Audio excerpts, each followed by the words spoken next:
Hi everybody, welcome to this week's Art of Procurement with me, Philip Eidson, and I'm joined today in sharing the co-hosting duties with Kelly Barner. And Kelly is General Manager here at Art of Procurement and also the owner and Managing Director of Buyers Meeting Point. So Kelly, thanks for joining me. Thanks for having me, Phil. So we're actually mixing up our This Month in Procurement format. You remember every month Kelly and I get together, talk about a lot of the things that have been happening in the past month, and we touch on a particular topic of discussion. So what we're going to do going forward, Kelly and I are still going to have a quick chat in a few moments just to talk about kind of where we are here at the beginning of April. But then we're going to head into an interview that Kelly and I both interviewed the guests together, which was just a really interesting experience, wasn't it, Kelly? You and I both doing the interview, trying not to jump all over each other, asking the questions. And both having so many questions to ask. But no, that's going to be what we're kind of our new format for this month in procurement. As I mentioned before, we're recording this here in the beginning of April 2020. The world has changed a lot in the last month since we did the last podcast. At least it has here in the United States. So just on a personal level, Kelly, how are you doing? So I'm doing. And it's so funny because now I'm sure everyone's had this experience. Every call you get on or every Zoom meeting that you dial into, people instinctively say, "Oh, how are you? How are you doing?" Right? And people sort of don't know how to answer that question. Right. More often than not, people sort of seem to laugh because it's something that used to be a very typical friendly exchange, and now it's become sort of a loaded question. Yeah. From a work perspective, you and I are at an advantage in that we're accustomed to already being set up working from home. But of course, we're now balancing, kids in the house, school responsibilities, spouses spending more time in the house.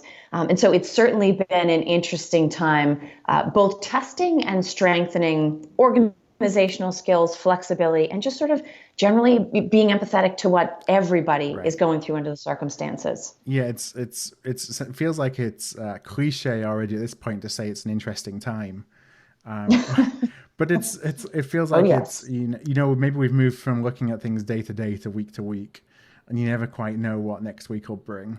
But in the meantime, as we continue to record podcasts and share content with the community, we're really trying to focus on content that is as timely as possible, that's relevant. You'll be seeing us drop more podcasts. I know we've been doing that already the last couple of weeks. And also, thinking about not just how do we react immediately, but also how can we focus to position procurement to be the most impactful in the medium term, the long term? Because I think that's something that's going to be really important. And when I think about today's conversation, so Kelly, you and I both interviewed Joe Payne, and Joe is the Senior Vice President of Source to Pay at Corcentric. And Joe's a good friend of both Kelly and I, and Corcentric, they're one of our closest partners here at the Art of Procurement. And they have been, frankly, since we started the business almost 5 years ago now. And so through the rest of 2020, we talked about different formats for this month in procurement. We're actually going to be speaking to a number of different subject matter experts once a month from across CoreCentric's business to share some of the trends, the opportunities, the risks that they see in specific categories as we all get to grips with kind of what's this new normal look like for us all. So today's conversation, Kelly, I just wonder if you could share what are some of the kind of things that we got to look forward to listening to, because it was a really interesting conversation with Joe. It was. No, it definitely was. I think for me, there were a couple of key things. One is Joe is very big picture, right? And so we all need to take the same sort of very high level point of view in these times. But the other thing is that everything that we're going through is a cyclical give and take, right? So for everything that we feel either compelled to step up and do or are specifically asked to step up and do, it is absolutely appropriate for there to be a corresponding. And so therefore I'm going to need, access to people, information, visibility, insight into timing, every single thing. It's in most cases not going to be a directive, you go do this now because of the circumstances. Yeah. Everybody really is stepping up. And we should be thinking about what are the things that we need as well as what are the things we're trying to step up and do. Yeah, and for me as well, it's thinking about how do we take this, this elevated role that no doubt a lot of procurement teams are going to have in the near future, and make sure that we use that as an opportunity to really think about the medium and the long term, while looking obviously at how do we help now and help quickly and have that speed, but ensuring that the way that we respond doesn't then position us as, that's their only trick for procurement, is we come and bring them in when it's time to save money. When we don't need to save money anymore, maybe we can just pop them back in the toolbox. So we have a really interesting discussion around that notion as well. I want to get straight into the conversation with Joe. And so the first thing that I asked him, and it's something that, I try and ask all of my practitioner side guests at least, is did procurement find him, or did Joe find procurement? Procurement definitely, I think, found me to some extent. So, I up until about a year ago, actually, I thought of myself as a career consultant. So right out of college, I went into consulting with Accenture, and I did that for a few years. And, I liked it. I liked everything about Accenture, the way they approach customers, the way they manage projects and really big change management initiatives. But I also found that, that big company, there's not a lot of impact you can have as an individual, especially early on in your career. And so I started looking for something that is more smaller company feel consulting, and came across Source One Management, which is a, procurement and sourcing focused consulting firm. Happened to be local to the area that I lived in, and had that small company vibe. In fact, when I started there, we were 10 people. So it was kind of by coincidence, although my background in college was, they called it information and operations management, which I think would be more equivalent to supply chain today, but there wasn't a lot of supply chain programs out there. So there was a bit of a confluence there, but it was somewhat unintentional, I would say. Were there certain categories or areas of spend that you focused on as a consultant, or were you looking pretty much across the spectrum of indirect? When we were just Source One before CoreCentric acquired us, our focus was more indirect. And the reason was we were trying to fill a business need for our customers. And if you think about how procurement has kind of matured over the last 15 or 20 years, particularly in the mid-market, but also with some larger market companies, if they had procurement, it was more direct materials focused. And many companies didn't have any kind of centralization or a group dedicated to indirect procurement. And so that's kind of where we cut our teeth, was in the indirect procurement space. And, when I started at Source One, we were heavily focused in MRO and telecommunications. Those were kind of our two areas of expertise. But as we grew into almost every, category of indirect. The more complex indirect categories like marketing and HR are, we've got strong subject matter expertise in now. And then, we've gone into the direct materials space as well. So even companies that have those organizations sometimes are looking for new market intelligence or new business cases for how they can kind of remap their supply chain. And so we're helping really anything and everything tied to procurement, category management, strategic sourcing. So Joe, in that time, you talk about the last 15 years, a lot of things have changed for procurement, things in general, but you also went from Source One to becoming part of CoreCentric. What was that transition like? Yeah, it's been an interesting few years. So we were acquired, Source One was acquired by CoreCentric in March of 2018. So we're going just over our second year as part of CoreCentric. And for us, it was a really easy decision to make. CoreCentric's heritage was in group purchasing. So that's where they started. They were actually called AmeriQuest when they started, when they were founded by Doug Clark. And over time, they grew to be not just a group purchasing organization, but also a technology company. So they started with billing and AP solutions to help really reduce friction and connect buyers and suppliers, but not with the procurement angle, right? More on the finance side, which is really, I think, an interesting approach. And so when we saw what they were doing with their group purchasing organization, how they incorporated technology to support it, how they worked with their customers, not just to kind of leverage spend to help drive buyer-supplier relationships, but also to reduce working capital on both sides. So they're actually sitting in the middle of transactions between buyers and suppliers and extending working capital or shrinking payment terms where it makes sense. We thought it was really unique and something we didn't see in the marketplace anywhere. And CoreCentric's vision was to go up what they called upstream. So they wanted that vision to extend into procurement as well as in the AP and the AR side. And they saw Source One as helping them lead into that. So for about a year, that's what we did. And then interestingly enough, in 2019, CoreCentric bought Determine, which is a company that is focused on all things sourcing and procurement related from an automation perspective.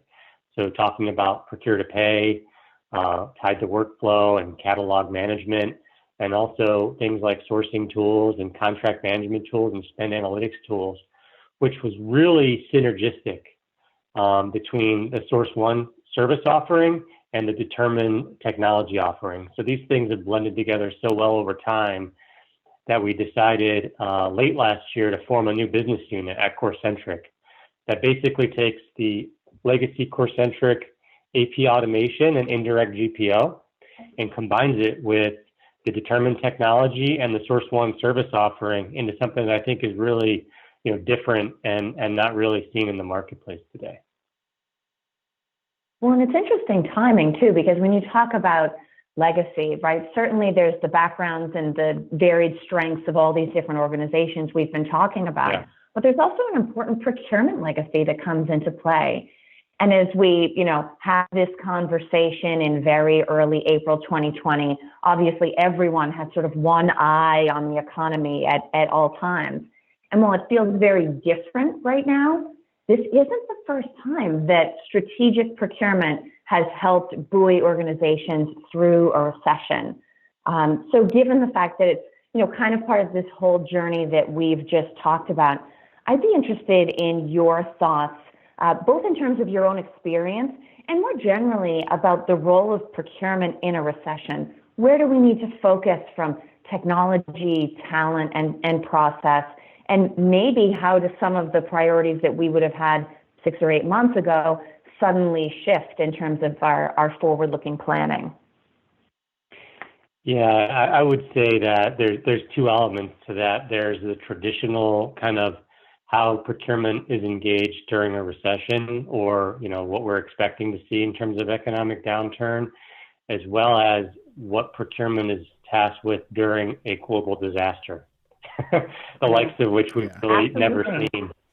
And how do those two things connect? And I could tell you that in a traditional recessionary period, because we're focused a lot on helping companies reduce costs, the phone probably does ring a little bit more, but I wouldn't say it's substantial. What does change is the level of urgency, right? So companies, they're always thinking about cost reduction and how can they improve the bottom line. But when you hit a recessionary period, the urgency goes way up. And so companies that maybe don't always look to procurement as part of a cost reduction solution are now going to be looking more closely at them and really trying to get procurement to commit to what can you do to help us? How does that fall in line with the other goals that we're going to have as we experience this recession and as we cut costs? So it certainly becomes more important and more critical piece of the day-to-day operations of companies, and that creates a sense of urgency. But when you tie that internal need to drive cost reduction down with the external factors of a recession or a global disaster, one thing I think about it, and it's really important for procurement to take a lead in this, is to really think holistically and long-term. Now is a good time not to be reactive and just to react to the conditions that you have, but to think about how do I create something that actually becomes an opportunity for us in the long term as an organization. And so, the example that I like to give from like a what not to do, so many companies, the first thing they're going to do when you hit this type of economic downturn, is send the standard note to all their suppliers that say, you know, we need to extend out our payment terms to 120 days, or we need 10% cost reduction. And it's like almost like a demand letter for cost reduction.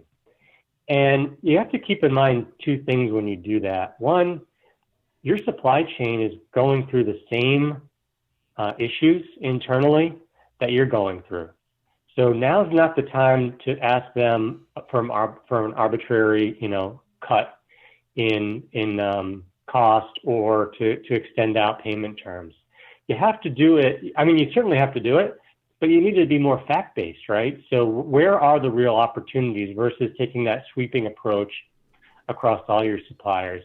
And, you know, where doesn't it make sense, right? Who are the key suppliers that you don't want to, you know, upset during a time of crisis, that sending those types of letters or general statements could really, you know, backfire.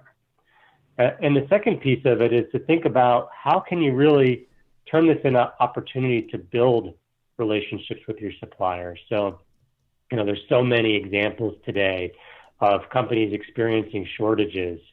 Obviously the hospitals and the masks and the cleaning products that they're running out of, and, you know, the ventilators and things like that. But other companies in the food industry, you know, in grocery, they're experiencing some of the similar challenges with PPE, with cleaning products.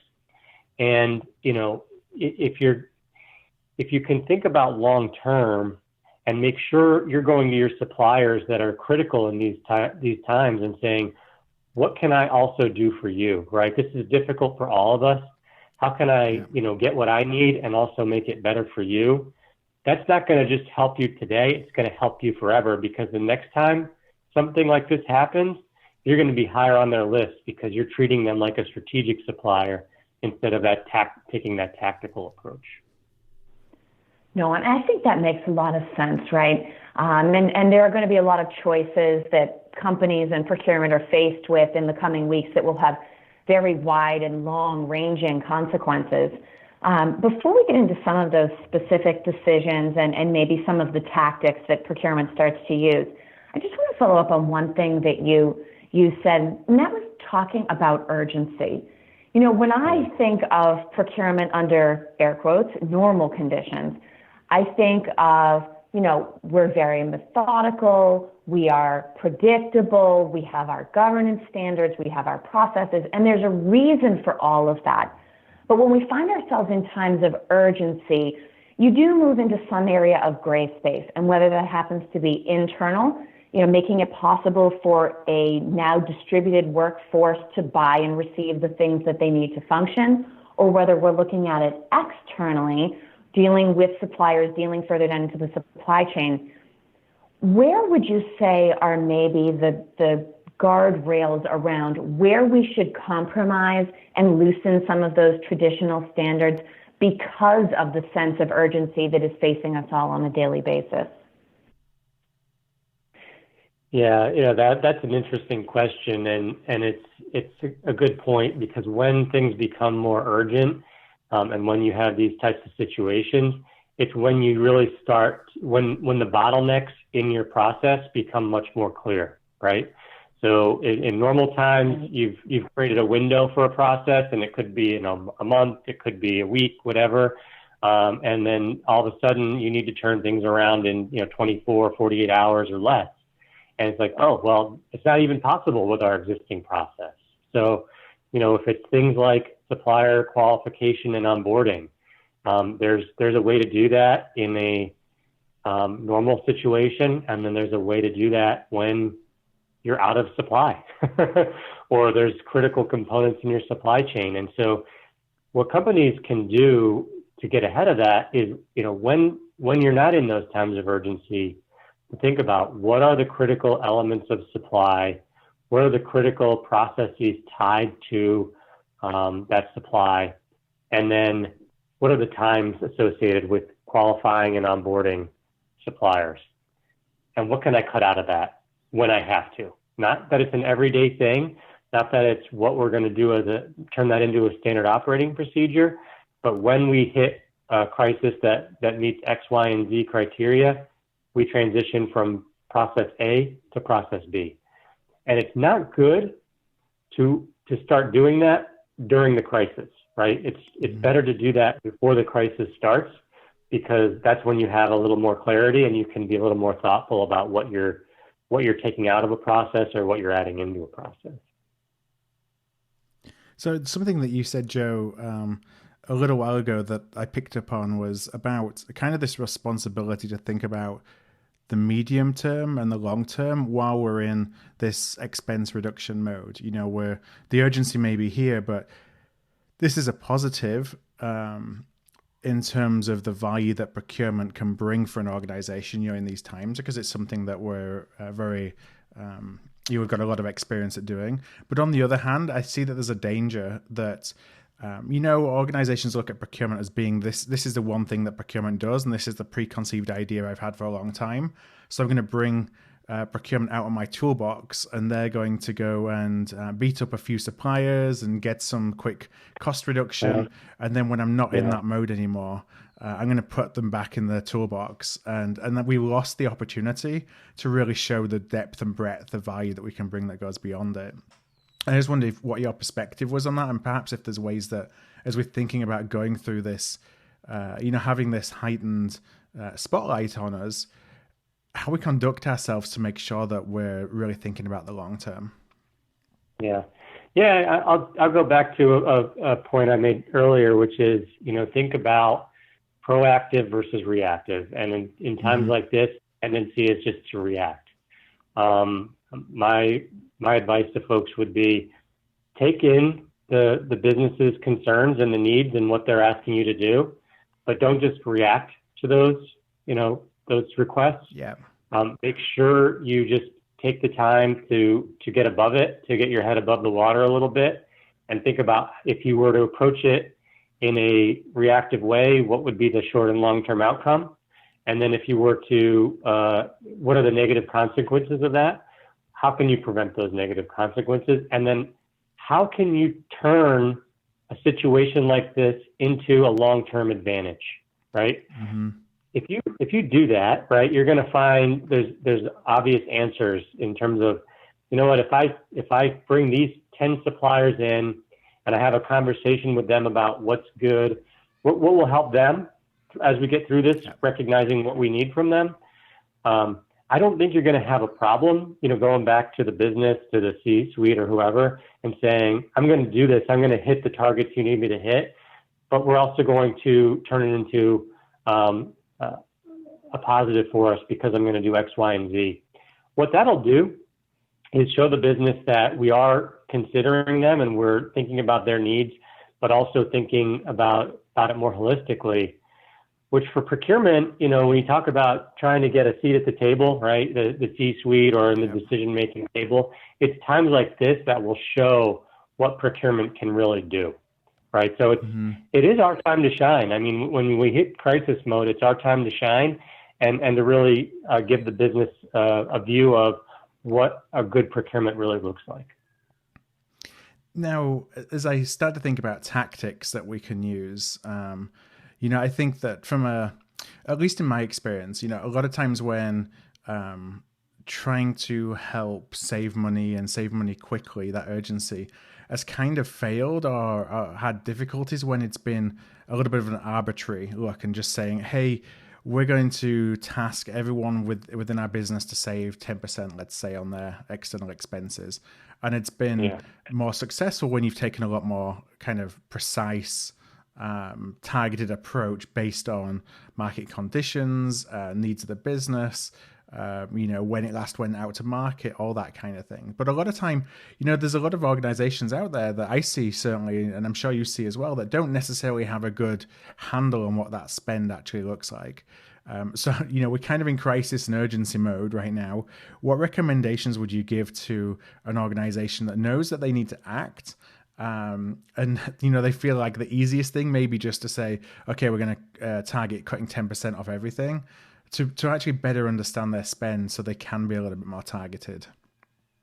This is another great time for procurement to step in and take a leadership role. And so if you're a business that is being asked to target that type of cost reduction, for procurement to come in and take a lead and say, hold on, instead of looking at, the 10% reduction for each individual business unit, let's think about how we can do that at the top level across the entire organization. So, let's start with a spend analysis. And spend analysis and opportunity assessment is a great starting point to centralize indirect spend, but it's also a great way to quickly identify the short, medium, and long-term opportunities.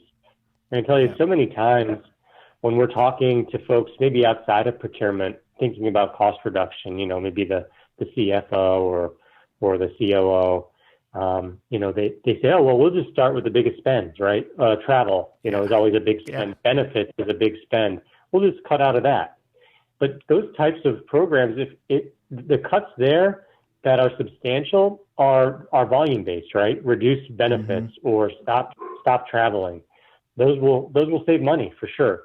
But if you're really thinking about, maintaining your current levels of business or not, setting, internal or external customers and just trying to reduce costs, it's not always the smallest area of spend that is going to find the biggest cost savings opportunities. So it's looking at a spend analysis, getting a handle of your spend from a procurement perspective. So not from a GL code or a business unit perspective, but saying, these are the suppliers that if I put together, formulate a market basket that we can go out to market with, and that we can leverage our aggregated volume to reduce costs, right? Taking those things, putting together with a procurement mindset rather than a finance mindset, and then saying, we know these are low-hanging fruit opportunities, things that are, commodity type items where maybe a GPO program would be a good opportunity. You don't need to manage the supplier. Someone else does it for you. They've already negotiated a good price, and you can flip a switch and get access to that.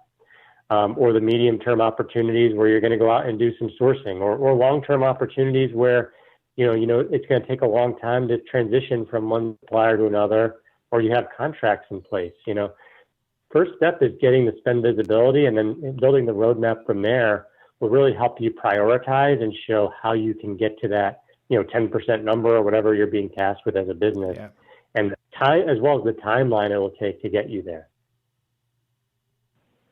So we've talked about what procurement needs to do and the role that we need to play and the priority shifts that we need to be open to, and even maybe how other functions or executive leadership positions in the organization might see us differently or call upon us differently in these kinds of conditions. But if we think about it from sort of the flip, what would you say that procurement needs to think about asking for in order to respond optimally in these conditions? I mean, is it visibility? Is it access? Is it data? Is it technology? Is it some kind of different external support? We tend to be so focused, and we're all procurement at heart here, right? So we tend to be so focused on what do we do? How do we change? But maybe we don't always think to stop and say, okay, what do I need in order to step into those roles and get those things done? What might you suggest that procurement teams stop and look at to determine if there's something they can get from the rest of the enterprise to set themselves up for success? Yeah, that's a great question. And the answer is, I'm going to be a consultant again. It depends. I think that, but what it depends on really is the maturity of procurement in your individual organizations, right? So if you don't have centralized procurement and there's not a business case for it yet, what you're asking for from the C-suite or the folks in the powers that be is sponsorship. That's what you need. And you mentioned access, and I would say before access comes sponsorship.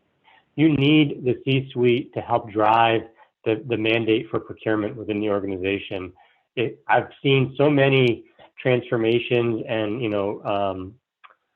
goals to centralize indirect procurement fail because they didn't have the adequate level of sponsorship from the C-suite.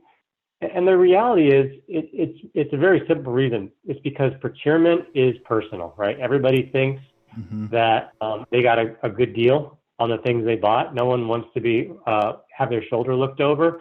And if you haven't centralized procurement, yet, then naturally the business is going to feel that way. And unless you just put a straightforward mandate out that this is going to be the way, then you're not going to get anywhere. And so once you have that access, then it becomes visibility. The visibility of getting that spend data. And if you've got disparate ERP systems, if you haven't really centralized procurement and you've got multiple ways of categorizing or coding data today, you need to get that data and you need to let procurement use it in a way that's beneficial from a supply perspective. And if you're a very mature organization and the value is already recognized by procurement, what you really need to do is enable. And not just enable procurement, because if you've already centralized and you've made that headway and you've got a robust procurement organization, what you need to think about is how to better support the business. So it changes as you mature from, what do you need to support? What does the business need to do to support procurement? To once you've centralized, what does procurement need to do to support the business? And that's where digitization and enablement comes in. How do you make the right procurement policies and procedures and processes easier to follow than the wrong ones, right? How do you drive compliance? That's true. How do you increase satisfaction? And so that's where digitization it becomes really important, just making it easy to follow the rules. And so it depends on where you are, you got to think about what level you're at, and that's going to dictate what you really need to ask for. So I'm going to ask what may be a leading question. I guess it depends on what the answer looks like, because I have my own kind of experience around, I guess, the answer to it. But I'd just love to know kind of what you see. When we're in this position where, there's such a role and an opportunity for procurement to make a difference, that doesn't necessarily mean that we're going to be given untold resources to execute on it. You still have problems with general hiring freezes across the organization. The political side of, well, they're cutting heads in this area. How come they're giving heads to procurement? And so you're tasked with doing more. At least my experience, I see that we're tasked with doing more, but with less resource. And I just wondered if that's something that you've seen, or if it's, something that's been limited to my experiences.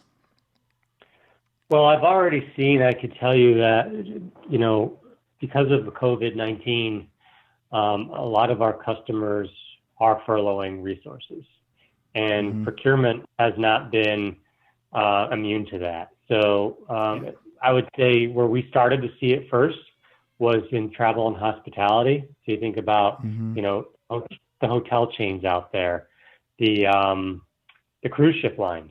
Some of our customers are in those industries, and we saw almost immediately when the U.S. began shutting down that there were massive layoffs in those areas. Right. And I think it makes sense, first of all, because those are leading industries, right, from a global perspective. So they were already seeing it in Asia, seeing it in Europe, and then once it hit the U.S., it was clear that they weren't going to be able to stay afloat if they didn't take some drastic measures.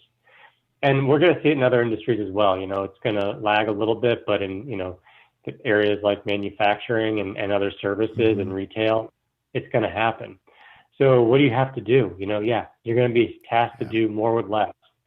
Part of that is really staying focused, right? Don't get buried. But I think what you're saying about leading the witness here is also there's other outlets, right? What can you outsource? What can you use a third party for? From a GPO perspective, from a sourcing perspective. And, we do have all those tools in place to help our customers basically be a resource extension for them. So keep that in your playbook and in your toolbox, that if you're being tasked to do more with less, there are third parties out there that can help you, and folks like CoreCentric that can do it at low cost or no cost options to help through these tough times. The reason that I bring that up as well is because I just see that, listeners know I've been heavily involved in the procurement outsourcing space as well. And you just see a shift in, you have to re-architect your business model, your procurement business model, because you have all these constraints that, and so you got to get creative, creative about how you access, like you say, different contracts through things like GPO models, creative in terms of how you access resource and how you, it's not necessarily a wholesale I'm going to replace this team that I had internally with an external team because it's easier for me to get consulting dollars than it is to get FTE sign off. But how do you kind of blend the two so that you're still really having that personal level of service for your partnership internally, but actually getting access to the expertise that's going to help you the most when you need it. And that's just a different model than what, some organizations use that as that's their go-to procurement business delivery model. But for a lot of others, there's going to be a lot of kind of organizational redesign to use this ecosystem of expertise in the market and bring that in the way that is probably most efficient and most effective. Yeah, I would say, procurement is a very strategic element, or it should be a strategic element in most businesses. I never recommend outsourcing procurement, right? It can not only create a bottom line advantage, but done right, it creates a top line advantage as well. So it's really, how do you best blend? And in a time like this, if there are staff reductions, or if it's just because of the urgency, right? You're being tasked to do your job, plus now you need to go find, new opportunities for cost savings and things like that. I think that's where third parties can come in and help support some of those types of initiatives on a temporary or even a long-term basis where applicable. Yeah. Well, Joe, I know that it's about time to wrap up. So first of all, I want to thank you so much for joining Kelly and I on the pod today. And I just have one last question, which I often say is the kind of easy question for the podcast. And that is, if listeners would like to know a little bit more about Corcentric or connect with you personally, where would be the best places for them to go to do that? Yeah, I would definitely recommend going to our website, which is www.CoreCentric.com. Or if you'd like to find me on LinkedIn, I'm on there. Just search for Joe Payne. You should be able to find me. Okay. Well, what I will do is I'm going to put the links to the website and also to your LinkedIn profile on our show notes page for today's podcast. You'll be able to find all of those at artofprocurement.com/podcast. That's artofprocurement.com/podcast. So nobody has to be furiously writing those down. And first of all, Kelly, I want to thank you for joining me. It's the first time we've done a co-hosted interview. So I want to thank you for saying yes and for supporting me in the AOP. Always glad to be here, and we couldn't ask for a better first joint guest. Yeah, and Joe, with that in mind, I want to thank you again for joining us, and stay safe, stay healthy. You too. Thanks so much.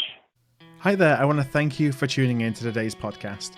You can check out all of our back catalogue at artofprocurement.com/podcast, where you can also subscribe to our newsletter to make sure that you never miss an episode. And if you found value in today's show, I'd love if you would tell a peer, or perhaps go and rate and review by going to artofprocurement.com/review. Word of mouth really is the best way to help the podcast grow, and if you're able to do either one of those things, I would truly appreciate it.